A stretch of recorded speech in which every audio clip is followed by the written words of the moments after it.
ಅಕ್ಕಿ ಕೊಡ್ತೀವಿ 29 ರೂಪಾಯಿ ಇತ್ತು, ಈಗ 28 ರೂಪಾಯಿಗೆ ಕೊಡ್ತೀವಿ ಅಂತ ಹೇಳ್ತಾ ಇದ್ದಾರೆ.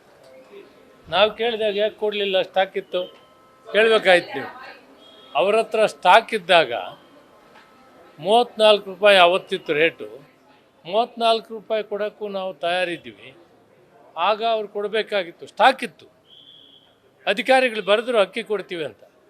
ತದನಂತರ ಸರ್ಕಾರ ಏನು ತೀರ್ಮಾನ ಮಾಡಿತು, ಕೊಡೋಕ್ಕಾಗಲ್ಲ ಅಂತ. ಆಲ್ ರೈಟ್, ಕೊಡೋಕ್ಕೆ ತಯಾರಿದ್ದಾರೆ. ನಾನು ಕೂಡ ನೆಕ್ಸ್ಟ್ ವೀಕ್ ಹೋಗ್ತೀನಿ, ಪ್ರಹ್ಲಾದ್ ಜೋಶಿ ಅವರನ್ನು ಭೇಟಿ ಆಗ್ತೀನಿ.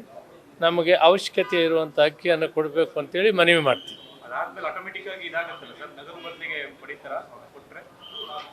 ನಗದು ಬಗ್ಗೆ ಅಲ್ಲ, ನಮಗೆ ಸ್ಟೇಟ್ ಕಾರ್ಡ್ಗಳಿಗೆ ಅವಶ್ಯಕತೆ ಇರೋದನ್ನು ಮೊದಲು ನೋಡ್ತೀವಿ.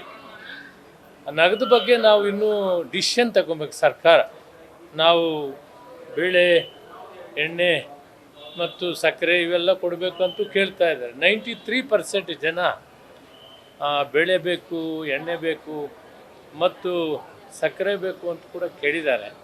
ಅದರ ಬಗ್ಗೆ ಕ್ಯಾಬಿನೆಟ್ ಡಿಸಿಷನ್ ತಗೊಳ್ತೀವಿ. Thank you. ನ್ಯೂಸ್ ಫಸ್ಟ್, ನಿರ್ಭೀತಿಯಿಂದ ನಿಮ್ಮ ಪರವಾಗಿ.